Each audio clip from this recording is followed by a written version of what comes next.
In the dusty marketplace of Santa Fe, 1847, three small figures huddled together under rough burlap sacks, their faces hidden from the world. They had no names that mattered, no family to claim them, and no future beyond the auction block where desperate people bid on human lives. But sometimes in the darkest moments, a single word can shatter chains that seem unbreakable. Sometimes the past reaches across years of silence to reclaim what was stolen. And sometimes an Apache widow's heart recognizes a voice she thought she'd never hear again. The morning sun cast long shadows across the Santa Fe Plaza as Maria Delgado adjusted the heavy water jugs balanced on her weathered shoulders. Her Apache blood had taught her to move silently, even through crowded marketplaces, but today the weight of her burdens seemed heavier than usual. It had been 3 years since the soldiers had taken her husband during one of their raids. 3 years of scraping together coins by washing clothes and hauling water for the Spanish families who barely tolerated her presence in their town. At 42, Maria's hands were rough from years of hard work, her face marked by grief and resilience in equal measure. Her dark hair, streaked with premature gray, was pulled back in a simple braid that reached nearly to her waist.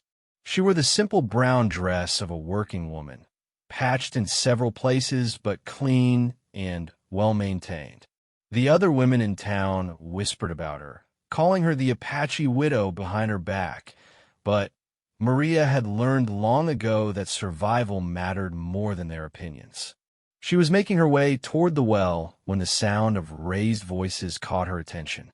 A crowd had gathered near the center of the plaza, and Maria could see the familiar sight of an auction in progress. Her stomach tightened as she realized what kind of auction it was. The territorial government had been cracking down on what they called vagrant children, orphans, and runaways who survived by begging or stealing.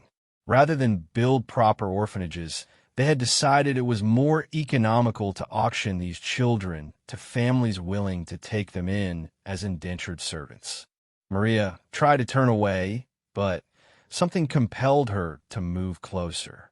She had seen too many of these auctions, watched too many desperate children sold to the highest bidder like cattle at market. The practice made her sick, but she was powerless to stop it. A lone Apache widow had no influence with the territorial authorities, no voice in their decisions.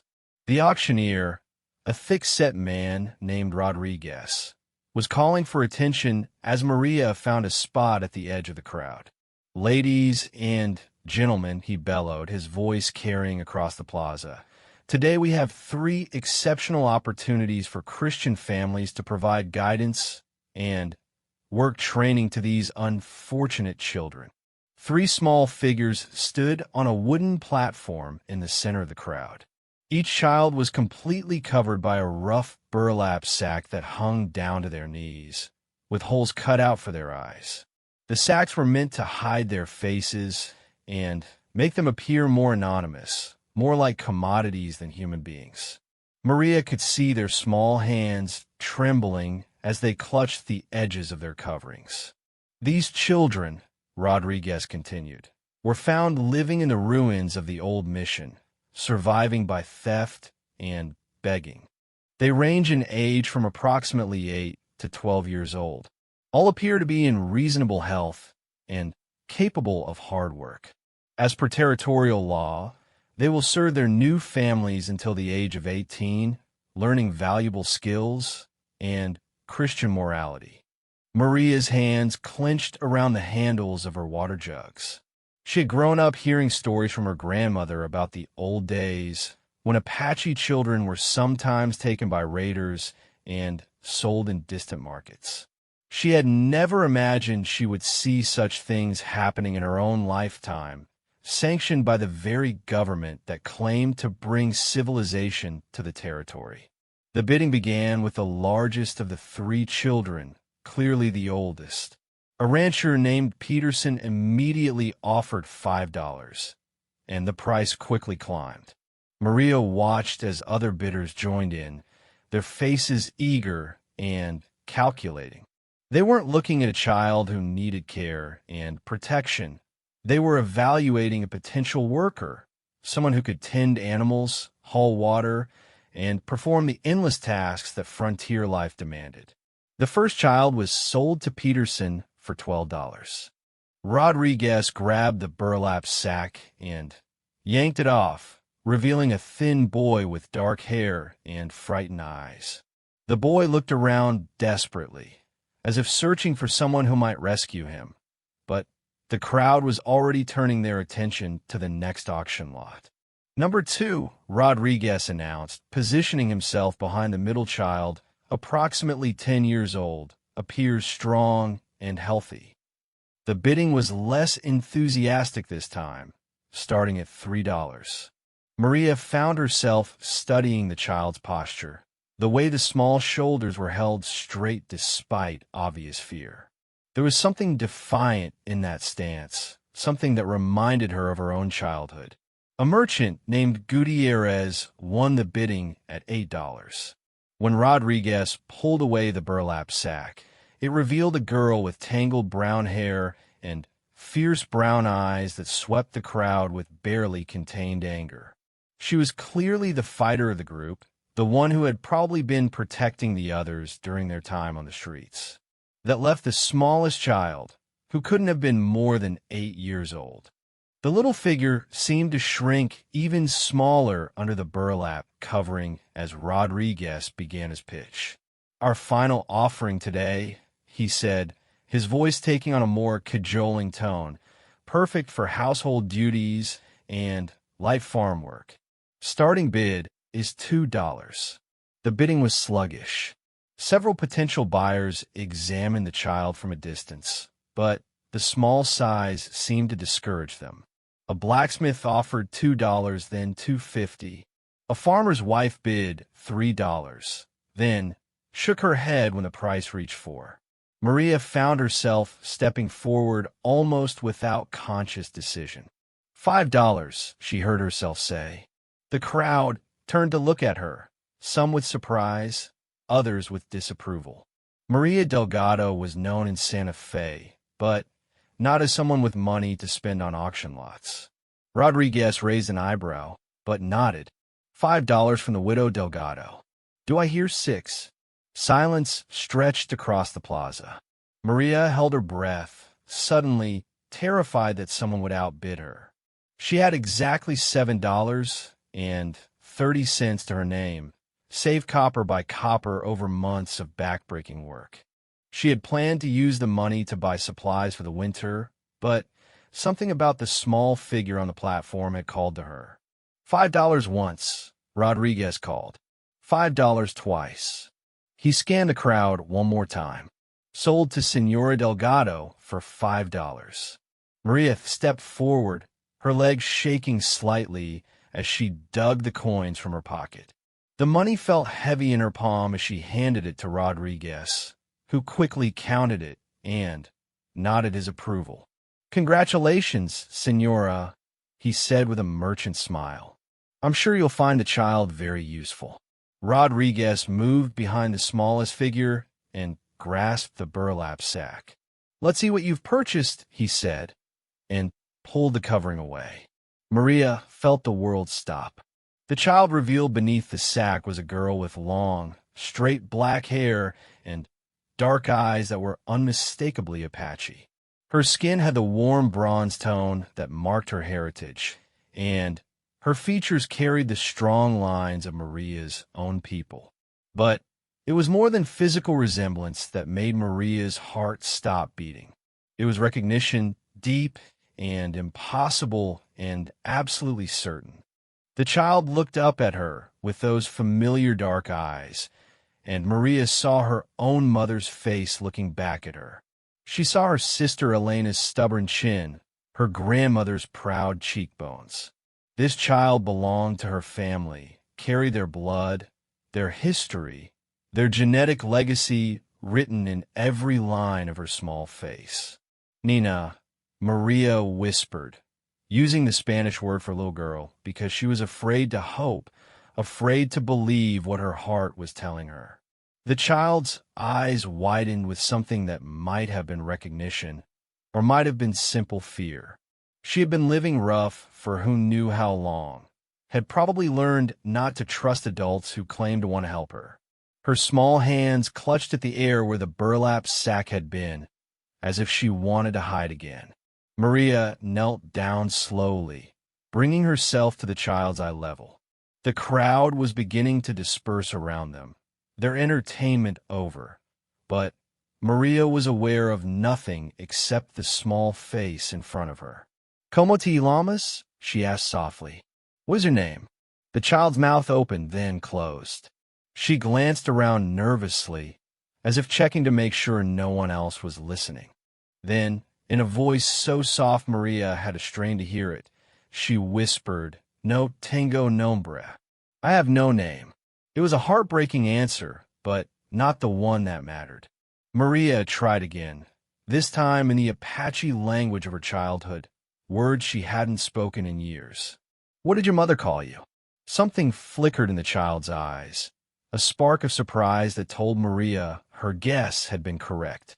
This child understood Apache, had grown up hearing it. But still she remained silent, her small face closed and guarded. Maria stood up slowly, her mind racing. She needed to get the child away from here, somewhere safe where they could talk without curious ears listening. "Come," she said gently, extending her hand. "You're coming home with me now." The child hesitated for a long moment, then reached out with one small, dirty hand and placed it in Maria's. Her fingers were thin and cold, and Maria could feel the rapid pulse of fear or excitement in her wrist. Together, they walked away from the auction platform, away from the crowd, toward the small adobe house at the edge of town that Maria called home. The house was tiny, just 2 rooms with thick walls and a flat roof in the Apache style. Maria had built it herself after her husband's death, using traditional techniques her grandmother had taught her. It wasn't much, but it was clean and solid, and it had a well in the backyard that provided fresh water. Maria led the child inside and closed the heavy wooden door behind them. The main room served as both kitchen and living area, with a small fireplace, a wooden table, and 2 chairs that Maria had made herself. Blankets and sleeping furs were rolled neatly in one corner, and strings of dried chiles and corn hung from the wooden beams overhead. "Are you hungry?" Maria asked, switching back to Spanish. The child nodded quickly, and Maria could see that she was more than hungry. She was starving. Her clothes, what was left of them, hung loose on her thin frame, and her cheekbones stood out sharply in her small face. Maria quickly prepared a bowl of pozole, a thick corn soup that would be easy for a starving child to digest.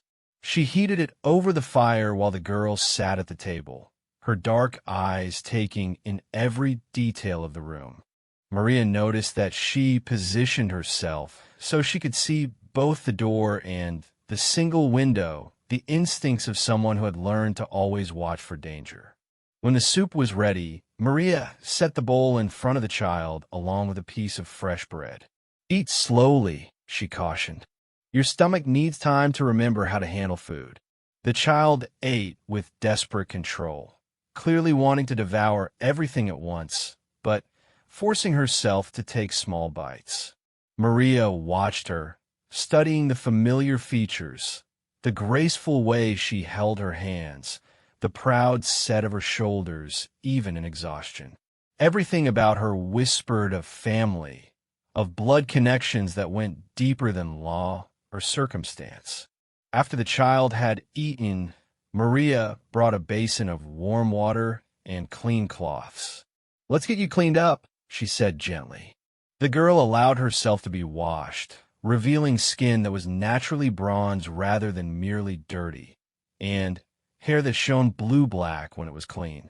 As Maria worked, she studied the child's arms and legs, looking for scars or other marks that might tell her story. There were several small scars, the kind any child might acquire from falls and scrapes, but nothing that suggested serious abuse. Her hands were calloused from hard work, but her fingernails were well-shaped, her teeth white and straight. When the washing was finished, Maria brought out one of her own old dresses, cut down to fit a child. It was too big, but it was clean and whole, and it covered the girl's thin frame modestly. "Better?" Maria asked. The child nodded, then looked up at Maria with an expression that was part gratitude, part wariness. "Senora," she said carefully, "why did you buy me?" It was a fair question, and one that Maria wasn't sure how to answer. She could hardly tell this frightened child that she suspected they were related, that something in her blood had called out in recognition. Instead, she sat down across from the girl and chose her words carefully. "Because no child should be sold like a sack of corn," she said finally. "Because you look like you needed someone to care about you. Because—" she paused, studying the familiar features. "Because sometimes we are called to help our own people." The child's eyes sharpened at that last phrase. "Your own people," she repeated. Maria nodded slowly. "I am Apache," she said. "Chiricahua Apache. And I think perhaps you are too." For the first time since the auction, the child's careful mask slipped. Her eyes widened and her mouth opened in surprise. "How did you know?" she whispered. "Your face," Maria said simply. "Your hands, your hair, the way you hold yourself. You carry our blood, child. I can see it as clearly as I can see the sky."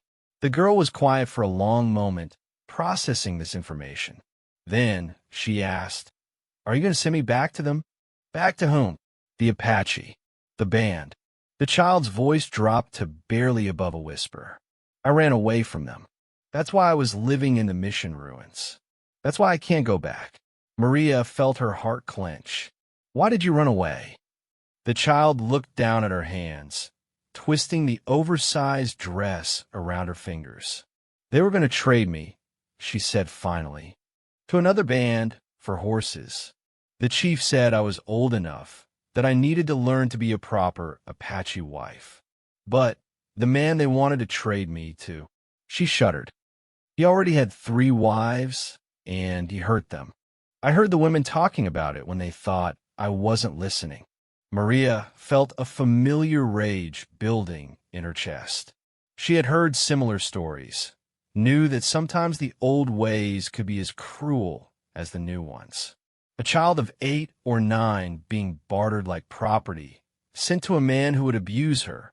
It was no wonder she had run. "So you left," Maria said softly. "I left. I walked for days until I found the town, and then I hid in the old mission with the other children who had nowhere to go. We lived on scraps and stolen food, and we tried to stay hidden, but—" she gestured helplessly. "The soldiers found us eventually." Maria reached across the table and covered the child's small hands with her own. "You're safe now," she said firmly. "I won't trade you or sell you, or send you anywhere you don't want to go. This is your home for as long as you want it to be." The child looked up at her with eyes that seemed far too old for her young face. "Why would you do that for a stranger?" Maria smiled, and for the first time in years, it felt completely genuine. "Because I don't think you're a stranger," she said. "I think you're family." That night, Maria made a bed for the child on the floor near the fireplace, using her softest blankets and a pillow stuffed with duck feathers.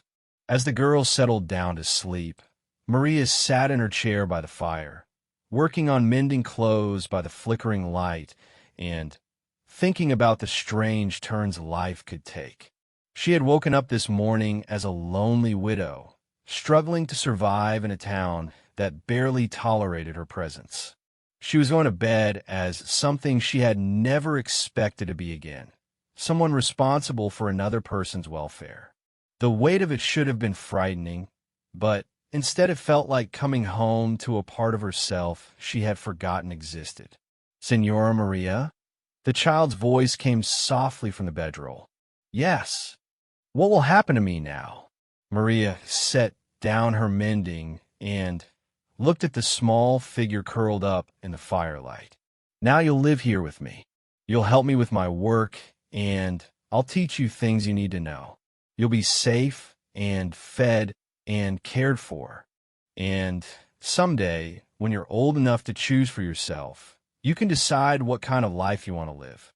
And I don't have to go back to the Apache, not unless you want to. And I don't have to be traded or sold. Never. The child was quiet for so long that Maria thought she had fallen asleep. Then, in a voice so soft it was barely audible, she said, "My mother used to call me Iana. It means eternal blossom in Apache." Maria felt tears prick at her eyes.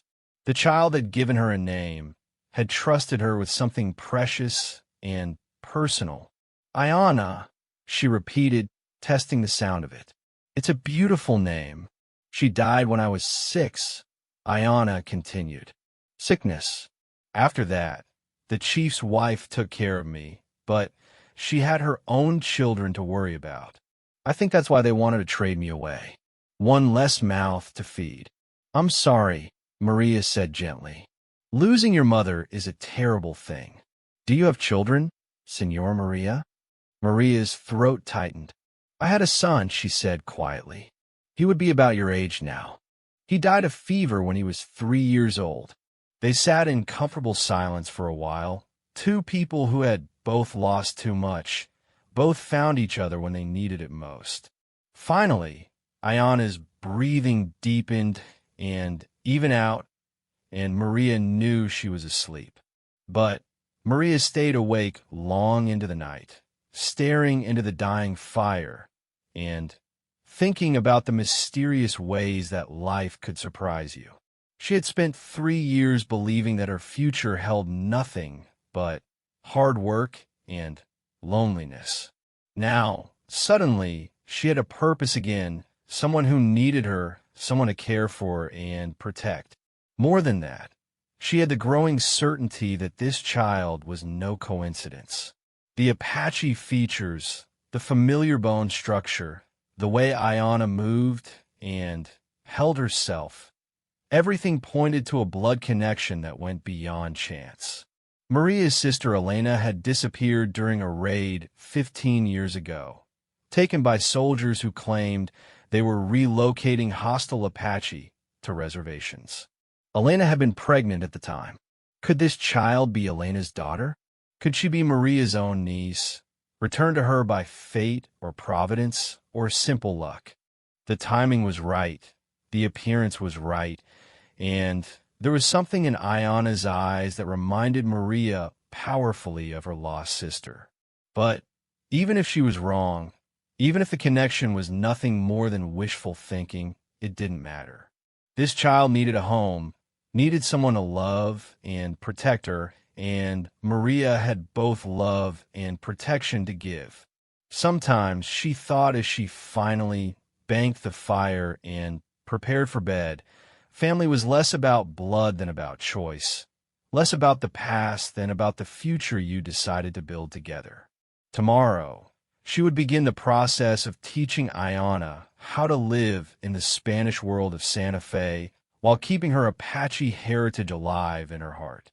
It would be a delicate balance, but Maria had been walking that line herself for years. She could teach this child how to survive in both worlds, how to be proud of her Apache blood while still making a place for herself in the larger territory. As she settled into her own bed, Maria offered a silent prayer of gratitude to whatever forces had brought Ayana into her life. She had gone to the market that morning to buy water jugs and had instead found something far more precious, a reason to hope again, a future that held more than mere survival. In the other room, Ayana slept deeply for the first time in months, her small body finally relaxed in the knowledge that she was safe. She dreamed of her mother, of warm fires and gentle voices, of a life where she didn't have to be afraid of every shadow or strange sound. Neither of them knew that their story was just beginning, that the bond forming between them would be tested in ways they couldn't imagine. They didn't know about the man who would come looking for Ayana, claiming legal right to her service. They didn't know about the secrets that would be revealed or the courage they would both need to find. All they knew in that quiet moment between one day and the next was that they had found each other when they needed it most. And sometimes Maria thought, as she drifted towards sleep, that was enough to build a life on. 3 weeks after the auction, life had settled into a comfortable rhythm for Maria and Ayana. The child had proven to be remarkably adaptable, quickly learning the routines of daily life in Santa Fe while carefully guarding her true identity. To the outside world, she was simply the Apache widow's new servant girl, purchased at auction and put to work like any other piece of property. But inside the small adobe house, she was becoming something much more precious. She was becoming family. Ayana had natural skill at the domestic tasks that frontier life demanded. She learned quickly how to tend the fire, how to grind corn into meal, how to preserve meat and vegetables for the winter months ahead. Her small hands were surprisingly strong, and she attacked each new task with the focused intensity of someone who had learned early that competence was survival. More importantly, she was beginning to trust Maria. The guarded wariness that had marked her first days in the house was gradually giving way to moments of genuine relaxation, even occasional laughter. She still positioned herself where she could see the doors and windows, still tensed at unexpected sounds, but the constant vigilance was easing. Maria, for her part, was discovering the profound satisfaction of having someone to care for again. She had forgotten how much purpose could be found in the simple acts of providing food, shelter, and protection. Making sure Ayana had warm clothes and enough to eat gave shape and meaning to Maria's days in a way that her solitary survival never had. They were both learning to navigate the complex social dynamics of Santa Fe. The territorial capital was a mixture of Spanish colonial families, American military personnel, Mexican merchants, and indigenous people from a dozen different tribes. Each group had its own customs, its own prejudices, and its own carefully maintained social boundaries. As an Apache widow, Maria existed in the margins of this society. She was tolerated because her labor was useful and her behavior was non-threatening, but she was never fully accepted. Adding a child to her household raised new questions and drew unwanted attention. Several of her regular customers had made pointed comments about the expense of feeding an extra mouth, clearly questioning the wisdom of her purchase. Maria deflected these comments with careful politeness, but she was aware that their situation was precarious. If the territorial authorities decided that she was unfit to care for a child, they could reclaim Ayana at any time. If her customers decided she was becoming too expensive or too troublesome, she could lose the income that kept them both fed. The morning that would change everything started like any other. Maria was in the plaza, delivering freshly laundered clothing to Senora Martinez, one of her most reliable customers. Ayana was with her, carrying the basket and helping to sort the clean linens. Senora Martinez was a plump, gossipy woman who enjoyed hearing about other people's business almost as much as she enjoyed sharing her own opinions. She examined each piece of clothing carefully, checking for stains or wrinkles that might give her reason to complain about the price. "The child seems to be working out well," she commented. eyeing Ayana with the calculating look of someone assessing livestock. She's small, but she appears strong enough. Have you had any trouble with her running away? No, Señora, María Riplaid carefully. She's been very helpful. Good. Some of these wild children never learn proper discipline. They need a firm hand to break them of their savage habits. Señora Martinez's voice carried the casual prejudice that many Spanish colonists held toward indigenous people. In her mind, Apache children were little better than wild animals that needed to be tamed for their own good. Ayana's face remained carefully neutral, but Maria could see the tension in her small shoulders. The child understood enough Spanish to follow the conversation, and she clearly didn't like being discussed as if she weren't there. She's learning quickly, Maria said, hoping to change the subject. Is there anything else you need washed this week? Before Señora Martinez could answer, a commotion in the plaza caught their attention. A group of men on horseback had ridden in, their dust-covered clothes and hard-used equipment marking them as either military scouts or bounty hunters. At their head rode a man Maria recognized with a sinking heart. Captain James Morrison, one of the territorial officials responsible for enforcing the new laws regarding indigenous people. Morrison was a lean, weathered man in his 40s with pale blue eyes and graying brown hair.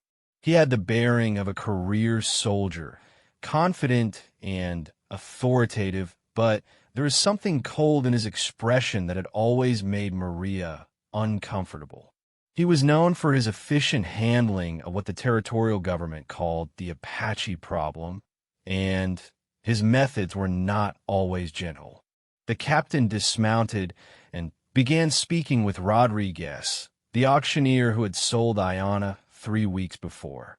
Maria couldn't hear their conversation from across the plaza, but she could see Rodriguez pointing in various directions, clearly providing information about recent auctions. Wonder what brings Captain Morrison to town, Señora Martinez mused, craning her neck to get a better view. Perhaps there's been trouble with the Apache again. They say there have been raids to the south. Maria felt Ayana move closer to her, the child's instincts clearly sensing danger, even if she couldn't identify its source. Perhaps we should go, Maria suggested, gathering up the empty basket and preparing to leave. But it was too late. Rodriguez had spotted them across the plaza and was pointing in their direction.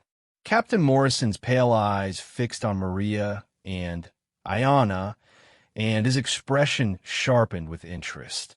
He strode toward them with the purposeful gait of a man who was accustomed to getting what he wanted. Señora Delgado, he said as he approached, touching the brim of his hat in a gesture that was polite but not respectful. I believe we need to have a conversation. Maria's throat went dry, but she managed to keep her voice steady. Good morning, Captain Morrison. How can I help you? It's about the child you purchased at auction 3 weeks ago. Morrison's gaze shifted to Ayana, who was trying to hide behind Maria's skirts. There's been a complaint filed regarding her sale. A complaint. Maria's mind raced, trying to understand what this could mean. I paid the full price. I have a receipt. The complaint isn't about the payment, Morrison said. It's about the child's identity. We have reason to believe she may not have been legally available for auction. Señora Martinez was listening to every word, her eyes bright with curiosity and malicious interest. This kind of dramatic confrontation was exactly the sort of entertainment she lived for, and she clearly had no intention of missing a single detail. I don't understand, Maria said, though she was beginning to fear that she understood all too well. Morrison pulled a folded paper from his jacket pocket. 3 days ago, we received a visit from a delegation of Chiricahua Apache. They were led by a chief named Nayeli, who claims that one of their children was taken from their camp 6 months ago. A girl child, approximately 8 or 9 years old, who ran away during negotiations for her marriage placement. Maria felt the blood drain from her face. Beside her, Ayana made a small sound that might have been a whimper. The chief provided a detailed description of the missing child. Morrison continued, consulting his paper. Long black hair, dark eyes, approximately 4 feet tall, with a distinctive scar on her left hand from a childhood accident. He looked directly at Ayana. "Show me your left hand, child." Ayana pressed both hands against her sides, refusing to comply. Maria could see that she was shaking. "The child is frightened," Maria protested. "She doesn't understand what's happening." "Then, perhaps you can explain it to her," Morrison said, his voice taking on a harder edge. "If this is the missing Apache child, she needs to be returned to her tribe immediately. Harboring stolen Apache property is a serious offense under territorial law." "She's not property," Maria said, her own temper beginning to flare. "She's a human being. She's a minor child who belongs to a recognized Apache band," Morrison corrected. "According to the treaty agreements, we are obligated to return runaways to their tribal authorities. Chief Naeli has traveled a considerable distance to reclaim her, and he's prepared to offer compensation for any expenses you may have incurred." Maria felt trapped. If she refused to cooperate, Morrison would simply take Ayana by force, and Maria would likely face criminal charges for interfering with official business. If she allowed them to examine the child and determine her identity, Ayana would be returned to the very situation she had risked everything to escape. "May I speak with the child privately?" Maria asked, playing for time. Morrison considered this, then shook his head. "I'm afraid not. This matter needs to be resolved immediately. Chief Naeli and his men are camped outside town, waiting for our decision." He gestured to one of the men who had ridden in with him. "Sergeant Williams, please examine the child's left hand." The sergeant stepped forward, reaching for Ayana, but the girl darted away from him with surprising speed. She ran several steps before stopping and turning back, her dark eyes fixed on Maria with an expression of desperate trust. "Maria," she called out, and the single word carried all of her fear and hope. But it was the way she said the name that made Maria's heart stop. Not the careful Senora Maria of a servant speaking to her owner, but the familiar, affectionate Maria of a child speaking to someone she loved. And she said it in Apache, using the particular inflection and pronunciation that Maria hadn't heard in 15 years. It was the way Elena used to say her name. The recognition hit Maria like a physical blow. This wasn't just any Apache child who resembled her family. This was Elena's daughter, her own niece, calling out to her in their native tongue in a moment of terror. The similarities she had noticed, the sense of connection she had felt, the way Ayana moved and held herself, all of it suddenly made perfect sense. Elena had been pregnant when she was taken by the soldiers 15 years ago. She had been sent to a reservation, forced to live with whichever Apache band would accept her. Her daughter would be exactly Ayana's age, would carry Elena's features and mannerisms, would speak Apache with a particular accent of their home region. But if Maria was right, if Ayana truly was Elena's daughter, then Captain Morrison was about to return her to the band that had tried to trade her to an abusive man, the very people she had risked her life to escape from. "Wait," Maria called out, stepping between the sergeant and Ayana. "Please, just wait one moment." She knelt down and opened her arms, and Ayana ran to her without hesitation. The child buried her face against Maria's shoulder, and Maria could feel her trembling with fear. "It's going to be all right," Maria whispered in Apache, using the language of their ancestors. "I won't let them take you back there." "But how can you stop them?" Ayana whispered back, her voice muffled against Maria's dress. "They have the law on their side." Maria held her tighter, her mind racing through possibilities. She was a lone Apache widow with no political influence, no legal standing, no resources beyond her own determination. How could she hope to challenge territorial officials backed by treaty law and military force? Then, she remembered something her grandmother had told her long ago, advice that had seemed irrelevant at the time, but now felt like a lifeline. Sometimes, her grandmother had said, "The truth is the strongest weapon we have. But you have to be brave enough to use it, even when it might hurt." Maria stood up slowly, keeping one protective arm around Ayanna. She looked directly at Captain Morrison, gathering her courage for what might be the most important gamble of her life. "Captain Morrison," she said, her voice stronger than she felt, "before you make any decisions about this child, there's something you need to know about her identity."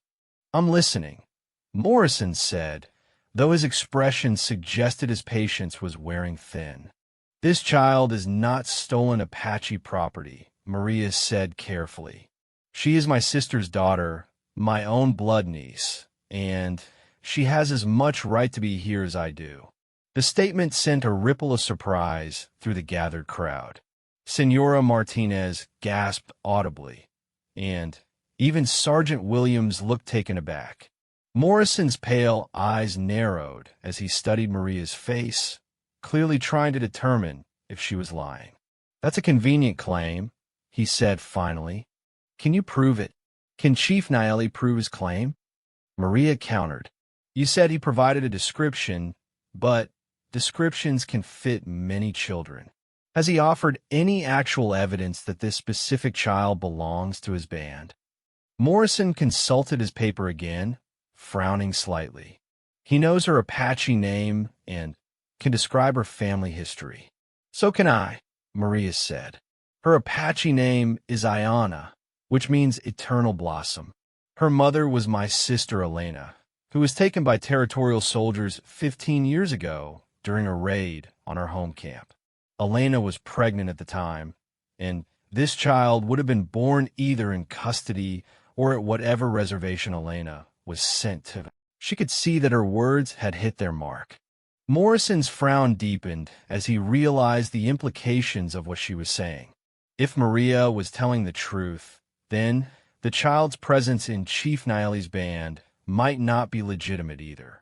Apache bands sometimes traded children among themselves, and not always with the children's consent. "These are serious accusations," Morrison said.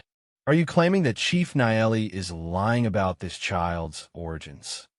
"I'm saying that the situation is more complicated than it appears," Maria replied. "Before you return a child to any Apache band, shouldn't you be certain that the band has legitimate claim to her? Shouldn't you investigate whether she might have family members who can care for her properly?" Ayanna was listening to this exchange with wide eyes, clearly understanding that her fate was being decided by the outcome of this verbal battle. She pressed closer to Maria, her small hand gripping the fabric of her dress like a lifeline. Morrison was quiet for a long moment, clearly wrestling with the legal and political implications of Maria's claims. The territorial government was trying to maintain peaceful relations with cooperative Apache bands while still enforcing their authority over indigenous populations. If he returned a child to the wrong people, or if he ignored legitimate family claims, it could create exactly the kind of diplomatic complications his superiors wanted to avoid. "Very well," he said finally. "I'll need to investigate these competing claims more thoroughly before making a final decision. In the meantime, the child will remain in your custody, Senora Delgado, but you are not to leave Santa Fe without official permission. Is that understood?" Maria nodded quickly.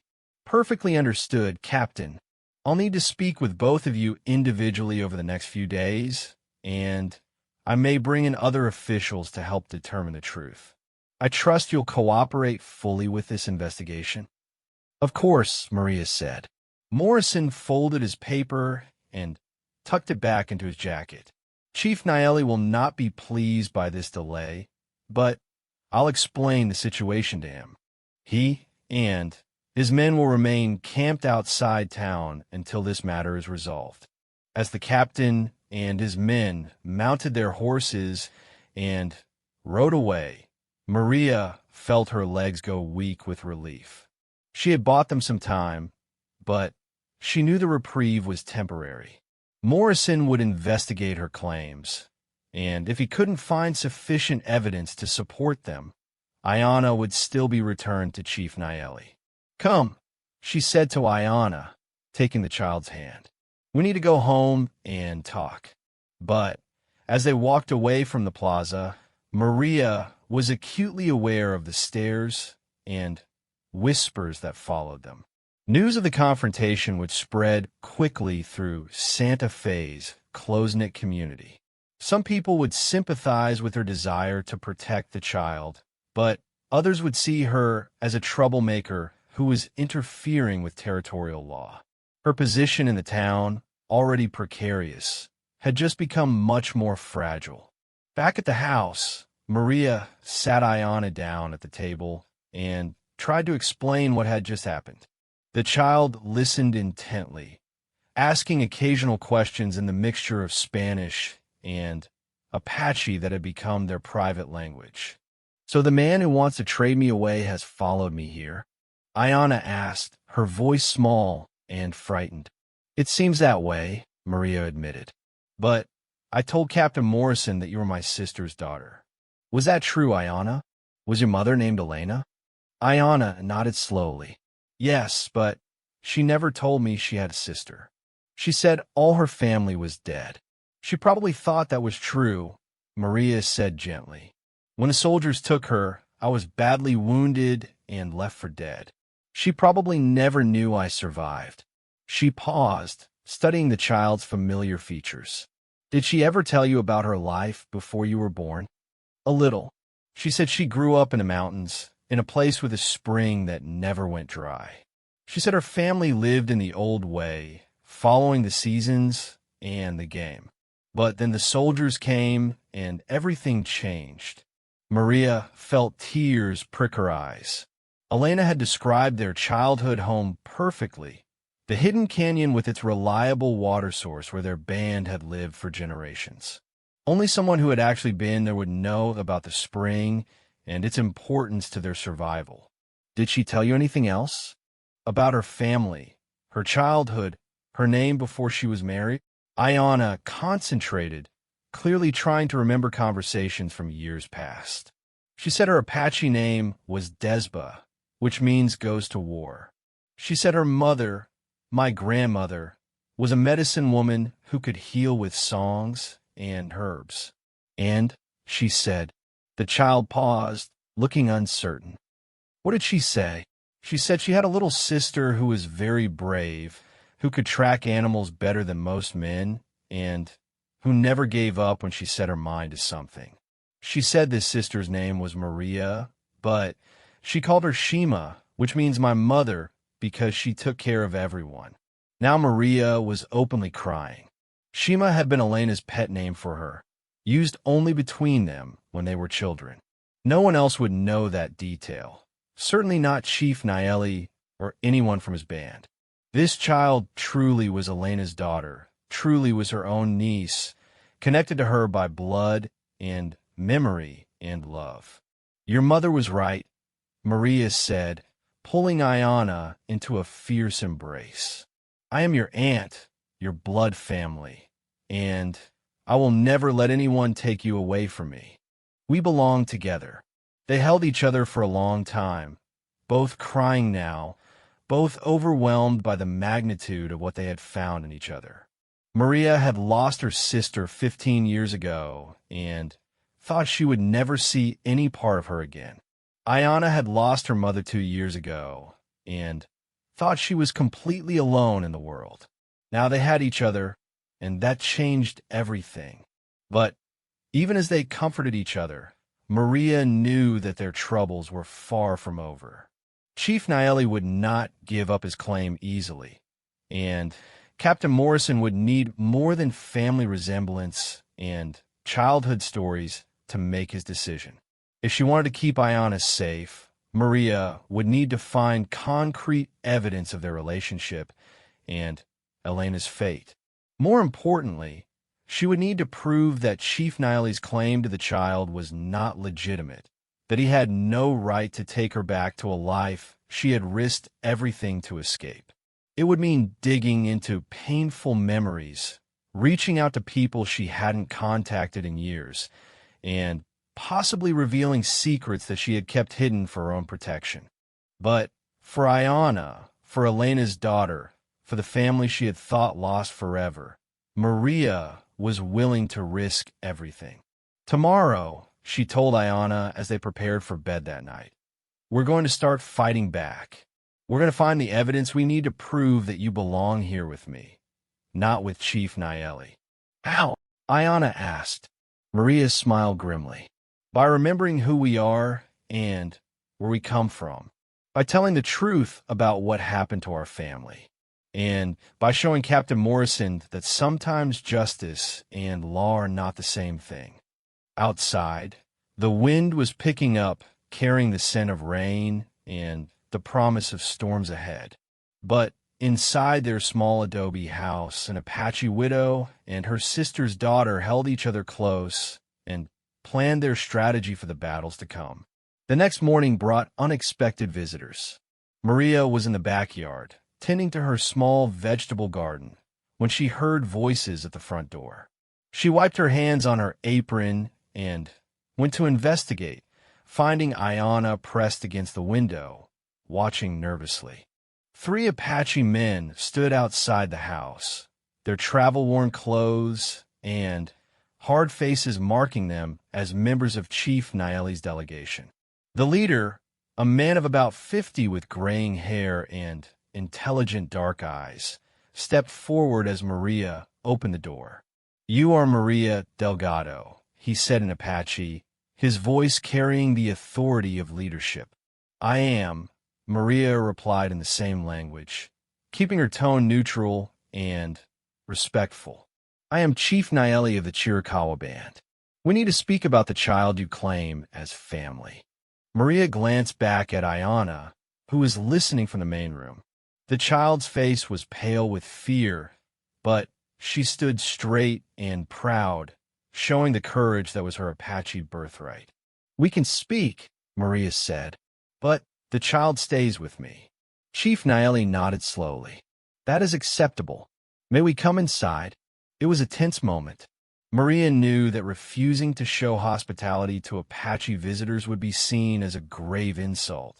But she also knew that inviting them inside would give them an opportunity to take Ayanna by force if they chose to do so. In the end, her cultural upbringing won out over her fear. Please, enter my home, she said, stepping back to allow the 3 men inside. Chief Naeli looked around the small house with interest, taking in the mixture of Apache and Spanish elements in the furnishings and decorations. His gaze lingered on the traditional Apache burden basket hanging on one wall, the strings of dried corn and chiles, the carefully maintained fireplace built in the old style. You have kept the old ways alive, he observed. Some of them, Maria agreed. Please sit. I'll make coffee. As she prepared the coffee over the fire, Maria studied the 3 men carefully. Chief Naeli was clearly the leader, a man who carried himself with a quiet authority that came from years of making life and death decisions for his people. The other 2 were younger, probably warriors serving as his bodyguards and advisors. All 3 men looked tired and travel-worn, and Maria realized they had probably been riding hard for days to reach Santa Fe.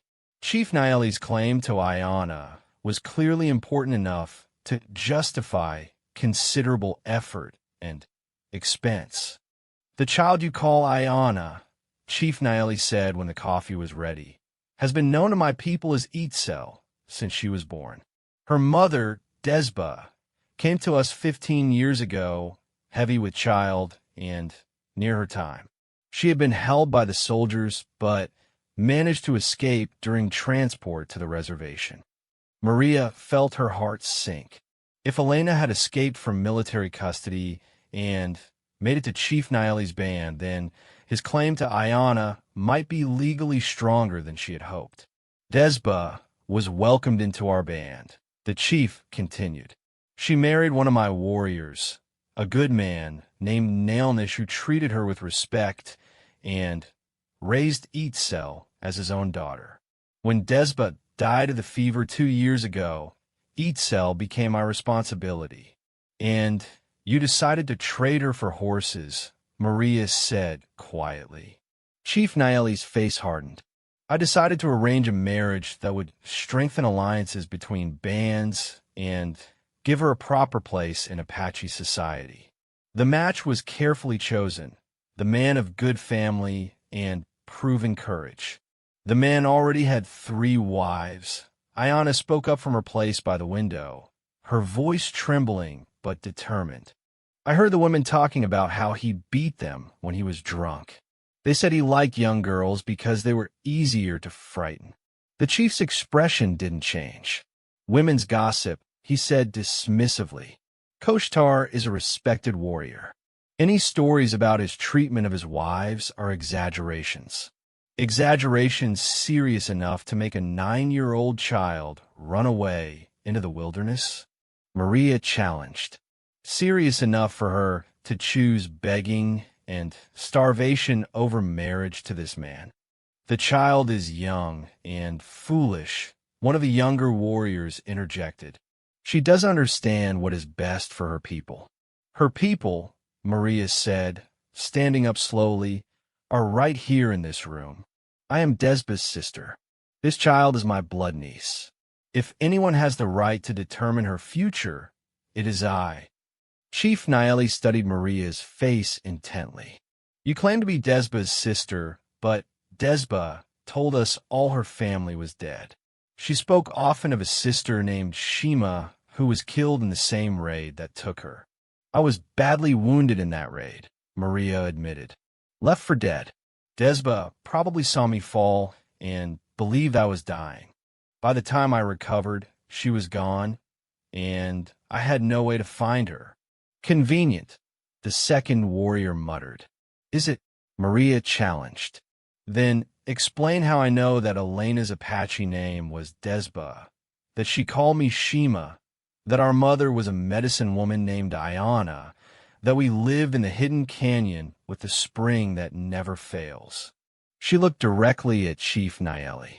Explain how I know these things if I am not who I claim to be. The chief's eyebrows rose slightly. He glanced at Ayana, who had moved closer to Maria during the conversation. The child could have told you these things. Could she have told me about the scar on Desba's shoulder, shaped like a lightning bolt, where she was burned as a child when she fell into the fire? Maria pressed. Could she have told me about the song our mother used to sing when we couldn't sleep, about the coyote and the moon? Ayana gasped. Mama used to sing that song to me, about how the coyote fell in love with the moon and howled for her every night because he could never reach her. Chief Naeli was very quiet for a long moment, clearly processing this new information.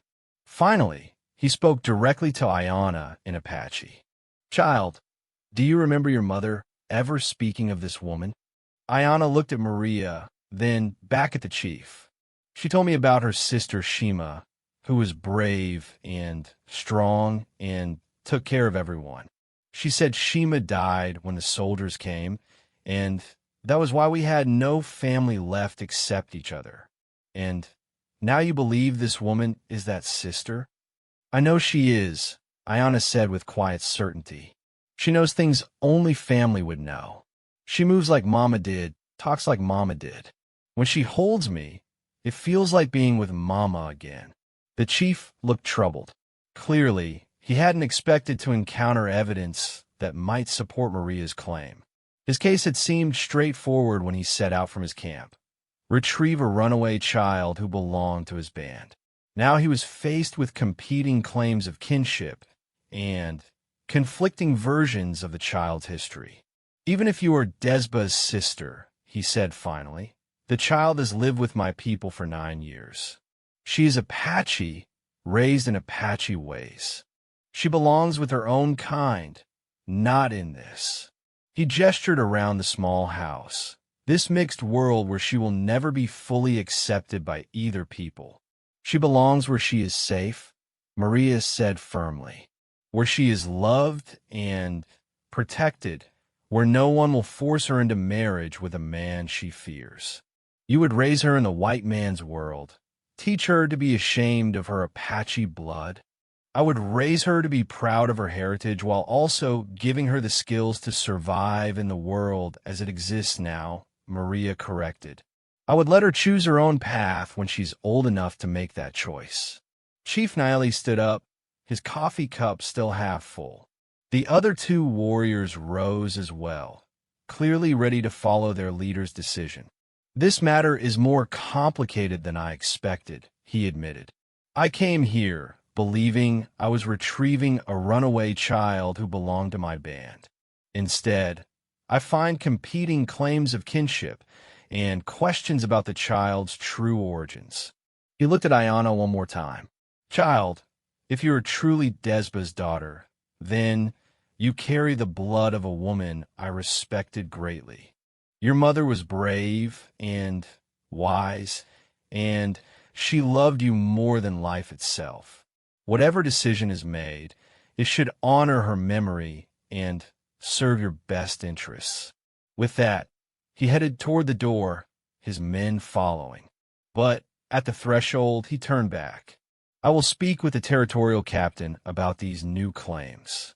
But understand this, woman who calls herself Shima. If you are lying, if you are using this child for your own purposes, I will know it. And if that proves to be the case, nothing will prevent me from taking her back where she belongs. After they left, Maria and Ayana sat in silence for a long time. The visit had been less confrontational than Maria had feared, but it had also revealed the complexity of their situation.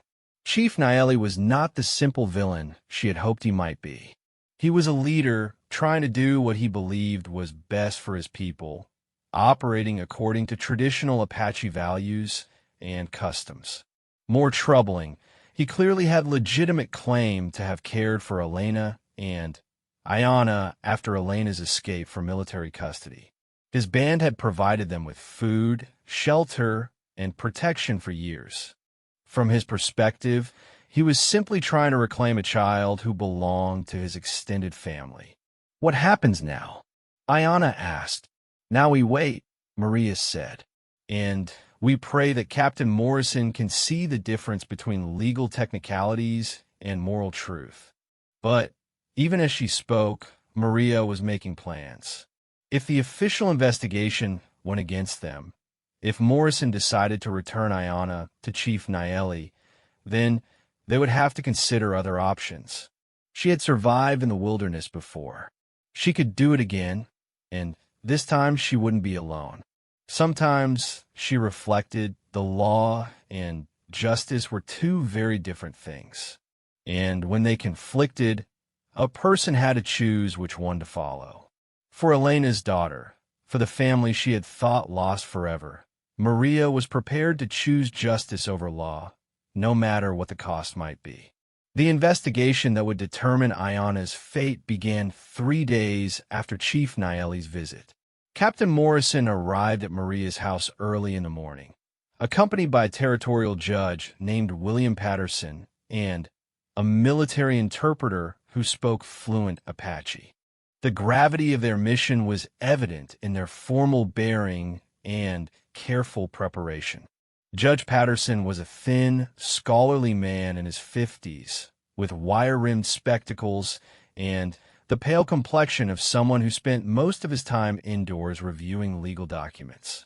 He carried a leather satchel filled with official forms and territorial law books, approaching the situation with the methodical precision of someone who believed that every human problem could be solved through proper legal procedure. Senora Delgado, Captain Morrison began, Judge Patterson will be conducting formal interviews with all parties involved in this custody dispute. We'll need to speak with you and the child separately, and we'll also be interviewing Chief Naeli and his representatives. I understand, Maria said, though her heart was racing with anxiety. Everything she and Ayanna had built together over the past month was about to be scrutinized by men who saw them as legal problems rather than human beings. Judge Patterson opened his satchel and withdrew several documents. The territorial government takes these matters very seriously, he explained in the careful tone of someone delivering a prepared speech. We must balance the rights of indigenous peoples to govern their own affairs with our obligations to protect children from harm and reunite families that have been separated by the conflicts of recent years. The interpreter, a weathered man named Samuel Garcia, who had spent years working with various Apache bands, added, "Both sides have presented compelling claims. Our job is to determine the truth and make a decision that serves the child's best interests." They began by interviewing Maria alone while Ayanna waited in the back room. Judge Patterson asked detailed questions about her family history, her relationship with Elena, and her knowledge of Ayanna's background. Maria answered as honestly as she could, providing specific details about their childhood, their parents, and the raid that had separated them 15 years ago. You claim that your sister Elena, also known as Desba, was your only surviving relative, Patterson noted, consulting his papers. But Chief Naeli states that she never mentioned having living family members. How do you explain this discrepancy? Elena believed I was dead, Maria replied. I was unconscious and bleeding when the soldiers took her. She probably saw me fall and assumed I had been killed. By the time I recovered from my injuries, she was gone. And you made no effort to find her? Maria felt a flash of anger at the question. I was a 17-year-old Apache girl whose entire family had just been killed or taken by soldiers. I was wounded, alone, and terrified. My priority was survival, not conducting a search that would likely have gotten me captured or killed. Patterson made notes in his careful handwriting. Understandable. Now, regarding your current relationship with the child, you purchased her at a territorial auction for $5. What were your intentions at the time of purchase? I saw a frightened child who looked like my family, Maria said. I bought her because no child should be sold like property, and because something in my heart recognized her as kin. But you had no proof of kinship at the time? No legal proof, Maria acknowledged. But blood calls to blood, Judge Patterson. Sometimes we know things that can't be written in legal documents. The judge raised an eyebrow at this statement, but continued with his questions. He asked about Ayanna's adjustment to life in Santa Fe, her education, her health, and her apparent willingness to remain with Maria rather than return to Chief Naeli's band. When it was Ayanna's turn to be interviewed, she answered the questions with the careful precision of a child who understood that her future depended on saying the right things. Yes, she remembered her mother Elena, also called Desba. Yes, her mother had spoken of a sister named Shima, who was presumed dead. Yes, she believed that Maria was truly her aunt and wanted to remain with her. But Judge Patterson pressed deeper, asking questions that revealed the complexity of the situation. Did your mother ever express any dissatisfaction with Chief Naeli's band? Did she ever suggest that she wanted to leave or find other family members? Ayanna considered this carefully. Mama was grateful to Chief Naeli for taking us in when we had nowhere else to go, she said. She always said he was a good man who treated us fairly. But she was sad sometimes, especially at night when she thought I was asleep. She would cry quietly and whisper prayers for the family she had lost. And the marriage arrangement that Chief Naeli made for you, did your mother know about this before she died? No, Ayana said firmly. The chief only started talking about marriage after Mama died. He said I was old enough to take a husband and that it would be good for the band to strengthen ties with other groups. Did you express your concerns about this arrangement to anyone in the band? Ayana's voice became very small. I tried to talk to the chief's wife, but she said it was not my place to question the decisions of my elders. She said Koshtar was a respected warrior and that I should be honored by his interest. But you disagreed? I was scared, Ayana admitted. The other wives whispered about how he treated his women. They said he got angry when he drank, and that he liked to hurt people when he was angry. I didn't want to be hurt like that. Judge Patterson made extensive notes during this exchange, his expression remaining carefully neutral. When the interview was concluded, he announced that he would also need to speak with Chief Naeli and conduct a broader investigation into the competing claims. The interview with Chief Naeli took place that afternoon in the territorial government offices. Maria and Ayana were not allowed to attend, but they waited anxiously at home for news of how it had gone. They occupied themselves with routine household tasks, but both were too nervous to focus properly on their work. It was nearly sunset when Captain Morrison returned with his report. His expression was grave as he accepted Maria's offer of coffee and settled into one of the wooden chairs at their table. Chief Naeli presented his case very thoroughly. Morrison began. He provided detailed information about your sister Elena's time with his band, including testimony from several tribal members who knew her well.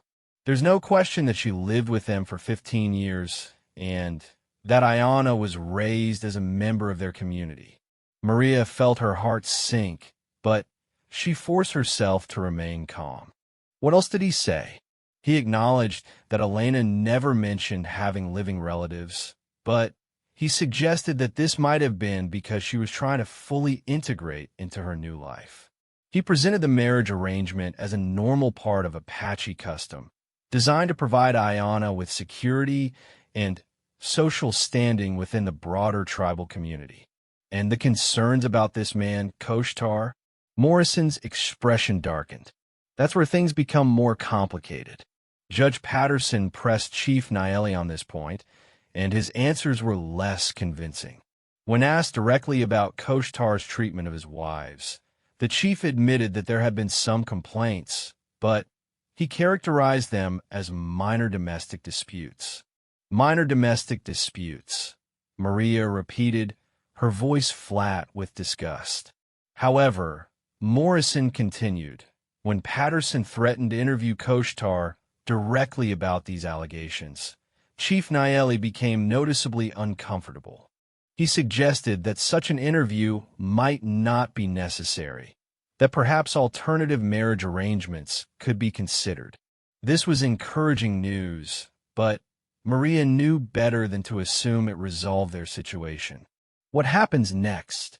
Judge Patterson has decided to expand his investigation. He's going to interview other members of Chief Naeli's band, particularly the women who might have knowledge about Koshtar's behavior. He's also going to research territorial records to see if there's any official documentation of Elena's capture and escape from military custody. Morrison paused to sip his coffee, clearly choosing his words carefully. There's something else, Senora Delgado. Patterson has decided that regardless of the final custody decision, Ayana will not be returned to Chief Naeli's band if there's credible evidence that she would be placed in an abusive situation. Maria felt a rush of relief, so intense it made her dizzy. Thank God, she whispered. However, Morrison cautioned, this doesn't necessarily mean she would remain with you. If Patterson determines that Chief Naeli has legitimate custody claims, but that returning to his band isn't in Ayana's best interests, he might decide to place her with another Apache family or even in a territorial orphanage. The relief disappeared as quickly as it had come. The idea of Ayanna being placed with strangers, separated from the only family she had left, was almost as horrifying as the prospect of her being forced into marriage with an abusive man. "How long will this investigation take?" Maria asked. "Patterson hopes to have everything resolved within 2 weeks. Chief Naeli has agreed to remain camped outside town during this period, but his patience is clearly wearing thin. If the territorial government doesn't make a decision soon, he may decide to take matters into his own hands." After Morrison left, Maria sat at the table with her head in her hands, feeling overwhelmed by the complexity of their situation. Every potential outcome seemed to carry the risk of losing Ayanna, and she was beginning to wonder if there was any way to keep their new family intact. "Maria?" Ayanna's voice was soft and hesitant. "Are you crying?" "No, Mija," Maria said, lifting her head and forcing a smile. "I'm just thinking very hard about what we need to do next." Ayanna climbed into the chair beside her and took her hand. "Whatever happens, I want you to know that these past weeks have been the happiest I can remember since Mama died. Even if they take me away, I'll never forget that you wanted me, that you fought for me." Maria squeezed the small hand in hers, marveling at the courage and wisdom this child had developed through hardship. "They're not going to take you away," she said with more confidence than she felt. "We're family, and families stick together." But even as she spoke the words, Maria was forming a backup plan in her mind. If the official investigation went against them, if Judge Patterson decided to separate them despite everything they had discovered about their relationship, then she would take Ayanna and disappear into the wilderness. She had survived on her own before, and she could do it again. The investigation continued for 10 more days, and each day brought new developments that seemed to shift the balance of evidence one way or another. Judge Patterson interviewed several women from Chief Naeli's band, and their testimony painted a disturbing picture of Koshtar's behavior. 2 of his current wives had visible scars that they attributed to his violent temper, and several other women described incidents of abuse that went far beyond minor domestic disputes. More importantly, Patterson's research into territorial records yielded a crucial document: an official report filed by a military patrol 15 years earlier, describing the capture and transport of several Apache women to reservation lands. One of the women was identified as Desba, approximately 22 years old, pregnant, sister of Maria, who was presumed killed in the raid. The document proved that the territorial government had official knowledge of Elena's family connections at the time of her capture. It also established that Maria had indeed been presumed dead, which explained why Elena had never mentioned having living relatives to Chief Naeli's band. Armed with this evidence, Patterson called a final hearing to determine Ayanna's custody. The proceeding took place in the territorial courthouse, with all parties present to hear his decision. After careful review of all evidence and testimony, Patterson announced, "I find that both Maria Delgado and Chief Naeli have legitimate claims to custody of the child known as Ayanna or Itzel. Senora Delgado has proven her blood relationship to the child's mother, while Chief Naeli's band provided care and protection for both mother and child for 15 years. Maria held her breath, waiting for the crucial word that would determine their future. However, Patterson continued, the paramount consideration in any custody matter must be the best interests of the child.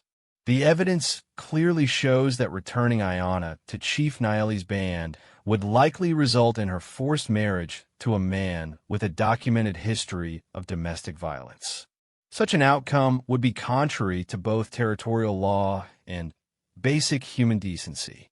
Chief Naeli's face remained impassive, but Maria could see the tension in his shoulders as he waited for the final verdict.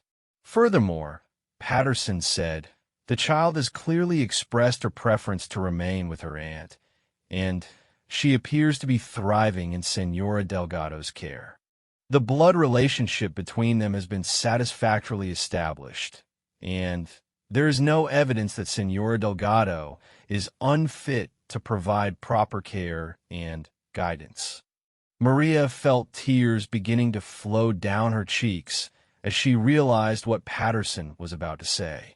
Therefore, it is the decision of this territorial court that custody of the child Ayana shall remain with her aunt, Maria Delgado, subject to the following conditions. First, that Senora Delgado provide regular reports on the child's welfare and education to territorial authorities. Second, that she ensure the child receives instruction in both Spanish and English languages. Third, that she allow reasonable visitation by representatives of Chief Naeli's band, should they wish to maintain cultural connections with the child. The gavel came down with a sharp crack that seemed to echo through Maria's entire body. They had won, against all odds. Despite the legal complexities and competing claims, they had won the right to remain together. Chief Naeli stood slowly, his dignity intact despite his disappointment. He walked over to where Maria and Ayana sat, and looked down at them with an expression that was stern but not unkind. The territorial judge has made his decision, he said in Apache. I will respect it, as I respect the law and the welfare of the child. But I want you both to understand something. Desba was like a daughter to me, and this child carries her blood and her spirit. If either of you ever needs the protection or assistance of the Chiricahua people, you have only to ask. He turned to Ayana specifically. You are Apache, child, no matter where you live or what language you speak. Remember your mother's courage, honor your ancestors, and never be ashamed of who you are. With that, he nodded formally to Judge Patterson, and Captain Morrison gathered his men and walked out of the courthouse. Maria watched him go with a mixture of relief and respect. He had fought for what he believed was right, and he had accepted defeat with grace and dignity. Outside the courthouse, Maria knelt down and embraced Ayana with all the strength in her arms. It's over, Mija, she whispered. You're really mine now. We're really family. We were always family, Ayana whispered back. From the moment you recognized me in the plaza, I just knew somehow. I knew you were the sister Mama used to talk about. They walked home through the Santa Fe Plaza, past the spot where Maria had first seen 3 small figures covered in burlap sacks. It seemed like a lifetime ago, though it had been less than 2 months. In that short time, they had built a life together, fought for their right to remain together, and discovered that family was stronger than law, stronger than custom, stronger than the forces that try to tear people apart. That evening, as they sat by their fire sharing a simple meal, Ayana asked, "What happens now? Do we just go back to the way things were before?" Maria considered the question. The legal battle was over, but in many ways, their real journey was just beginning. They had been given the chance to build a life together, but they would have to navigate the complex social realities of territorial New Mexico, where an Apache widow and her niece would always be viewed with suspicion by some members of the community. Now we build something new, she said finally. We take the best parts of both our worlds, the Apache traditions your mother taught you, and the skills you'll need to survive in this changing territory. We create our own way of being family. Will we stay in Santa Fe? For now, Maria said, but someday, when you're older, we might travel. I'd like to show you the place where your mother and I grew up, the hidden canyon with the spring that never fails. If it still exists, if the soldiers haven't destroyed it, we could visit there and remember our family. Ayana smiled at this prospect. I'd like that. Mama used to tell me stories about that place. She said it was the most beautiful spot in all the world. It was, Maria agreed. And maybe we'll be again. As the years passed, Maria and Ayana did indeed create their own way of being family. Ayana learned to read and write in both Spanish and English, becoming one of the most educated young women in Santa Fe. She also learned traditional Apache crafts and customs from Maria, maintaining her connection to her heritage while adapting to life in the territorial capital. Maria's position in the community gradually improved as people saw how well she was raising her niece and how hard both of them worked to contribute to the town's prosperity. Her laundry business expanded, and she eventually saved enough money to buy a larger house with room for a proper workshop. When Ayana turned 16, she surprised everyone by announcing her intention to become a teacher. She had been helping to educate some of the younger children in Santa Fe Small School, and she had discovered a gift for making complex ideas understandable to students from different cultural backgrounds. I want to help children like us, she explained to Maria. Children who are caught between two worlds, who need to learn how to honor their past while building their future. Maria was proud, but not surprised.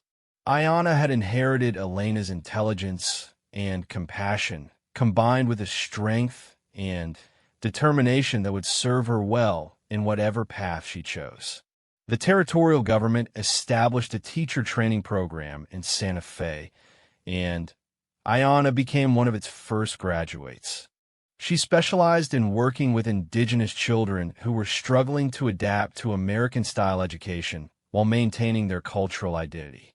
Chief Naeli kept his word about maintaining connections with Ayana. He visited Santa Fe twice each year, bringing news of her mother's friends and updates on the changing fortunes of the Apache people. These visits were always cordial, and over time, a genuine friendship developed between him and Maria. During one of these visits, when Ayana was 18, Chief Naeli brought unexpected news. "There is someone among my people who has asked about you," he told Ayana. "A young man named Nailnish, the son of the warrior who married your mother and raised you as his own daughter." Ayana looked surprised. She remembered Nailnish vaguely as an older boy who had been kind to her during her childhood in the band, but she hadn't thought of him in years. "He is a good man," Chief Naeli continued, "a skilled hunter and warrior, respected by our people.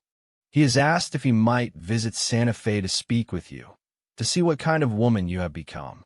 Maria watched her niece's face carefully, ready to support whatever decision she made. Ayana had grown into a beautiful and confident young woman, tall and graceful with her mother's intelligent eyes and stubborn determination. She had received several marriage proposals from young men in Santa Fe, but she had politely declined them all, saying she wasn't ready to settle down. "I would be willing to meet with him," Ayana said thoughtfully, "not as a potential bride, but as someone who shares my history and understands where I came from." Nailnish's visit, when it came, was a revelation for all involved. He had grown into a thoughtful, articulate man who was working as a negotiator between Apache bands and the territorial government. He spoke fluent English and Spanish in addition to Apache, and he had a sophisticated understanding of the political and social changes taking place throughout the Southwest. More importantly, he treated Ayana as an equal, asking about her work as a teacher and expressing genuine interest in her ideas about education and cultural preservation. There was no presumption that she would abandon her life to follow him, no assumption that marriage would mean the end of her independence. Their courtship, when it began, was entirely different from the arranged marriage that Chief Naeli had originally planned. It was based on mutual respect, shared values, and genuine affection. Naelnish spent months traveling back and forth between his band and Santa Fe, gradually building a relationship with both Ayana and Maria. When he finally asked Ayana to marry him, it was with the understanding that they would build their life together in Santa Fe, where she could continue her teaching and he could continue his diplomatic work. It was a modern approach to marriage that honored both Apache traditions and the realities of their changing world. Their wedding was a celebration that brought together people from both of their communities. Chief Naeli performed the traditional Apache ceremony, while Father Miguel from the Santa Fe Cathedral provided the Christian blessing that territorial law required. The reception featured both Apache drums and Spanish guitars, traditional foods from both cultures, and speeches in 3 different languages. Maria watched her niece's wedding with a heart full of joy and bittersweet memory. Elena would have been so proud to see her daughter grown into such a remarkable woman, surrounded by people who loved and respected her, embarking on a marriage that promised happiness and fulfillment. As the celebration continued into the night, Maria slipped away from the crowd and walked to the edge of town, where she could see the stars clearly in the dark desert sky. She thought about the long journey that had brought them to this moment, from the terrible morning when she had watched 3 frightened children on an auction block to this evening of joy and hope. "Elena," she whispered to the stars, "your daughter is safe. She's happy, she's loved, and she's chosen her own path. We kept her safe, and we kept her Apache. I hope you're proud of what she's become." A gentle breeze stirred the desert grass around her feet, and for just a moment, Maria could almost hear her sister's voice carried on the wind. "Thank you, Shima. Thank you for bringing her home." Years later, when Maria was an old woman and Ayana was raising children of her own, people would ask about the day everything changed. They would want to know how a simple trip to the market had led to such an extraordinary story of family, courage, and love. Maria would always tell them that it began with recognition, the moment when she looked at a frightened child and saw her sister's face looking back at her. But it continued because of choice, the choice to fight for what was right, the choice to build bridges between different worlds, the choice to believe that family was stronger than the forces that try to tear people apart. Sometimes, she would say, the most important word you can speak is a name. When Ayana called out to me in Apache that day in the plaza, she wasn't just asking for help. She was calling me home to a part of myself I thought I had lost forever. The story became part of Santa Fe's local history, told and retold in different versions as the years passed. Some people remembered it as a tale of legal triumph, the victory of justice over bureaucracy. Others saw it as a love story, the reunion of a family separated by war and circumstances. But for Maria and Ayana, it was simply their beginning, the moment when 2 lonely people found each other and decided to build something beautiful from the ashes of what they had lost.